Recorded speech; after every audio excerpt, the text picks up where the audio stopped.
To this little general store to grab some gum for boot camp the other day. And as I was in line to check out, there were two people in front of me. And first there was a guy, and I noticed that the cashier was just being very rude to this guy. He was rushing him along. I guess the guy wasn't paying attention or understanding what to do as he was using his credit card. And so he was like, okay, you have to push okay right now. Push okay. And he's like yelling at him, berating him as the guy was trying to check out. So then that guy leaves, and there's a lady. And so he didn't even look up at her. He didn't even greet her. And then all of a sudden, he's just being really short and abrupt and rude to her as well. And no, they didn't do anything that was like prompting him to get triggered or to become angry. But he was just really being frustrated and stressed out.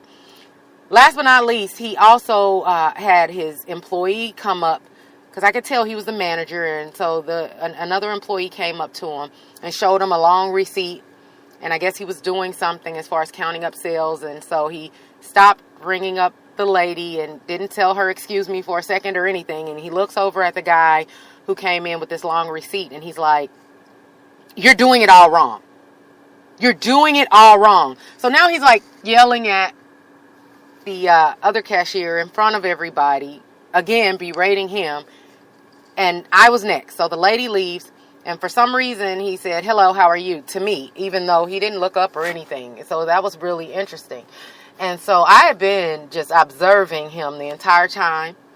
And I'm pretty sure he greeted me because of my energy, the energy that I was exuding towards him. I started exuding an energy toward him of just peace, so that his spirit can be at peace.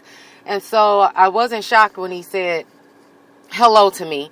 And as he was bringing me up, I asked him a question. I was like, what is your heart's purpose? What is it that you were meant to be doing on earth? I feel like you were meant to be doing something else here on earth that you would really love to do. And his entire body language completely changed. He relaxed his shoulder back.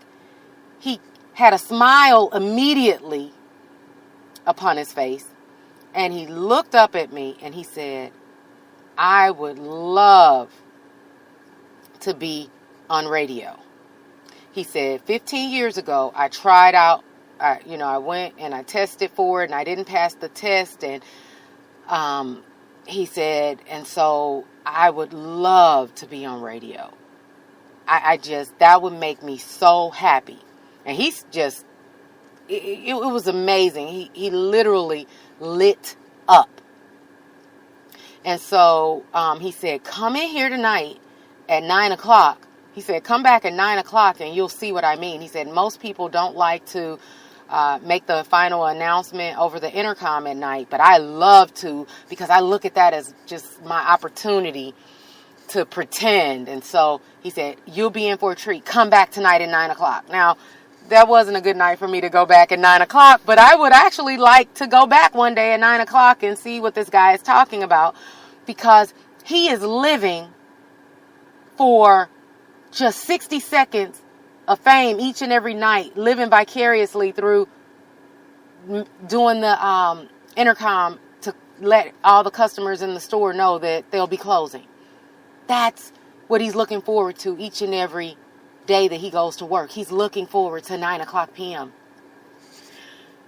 Guys, I'm just here to tell you that is no way to live. There is no reason why this guy should wake up miserable each and every day, making himself miserable, making the other people he worked with miserable, making the customers in that store miserable, all because he is doing something that he was not created to do. He is doing something that is not cultivating the gifts and talents that are inside of him. And so sometimes we think we missed an opportunity, because that's what he thinks. He thinks that he missed an opportunity, and now, because of where he's at in life, that he can't go back to that place anymore. Maybe he feels he's too old now, or maybe he feels that his circumstances are as such that he has to be there right now, that he doesn't have a choice. I promise you, if he's married with children, that he's making their lives miserable because he's not happy. He's not truly where he wants to be and doing what he would love to be doing.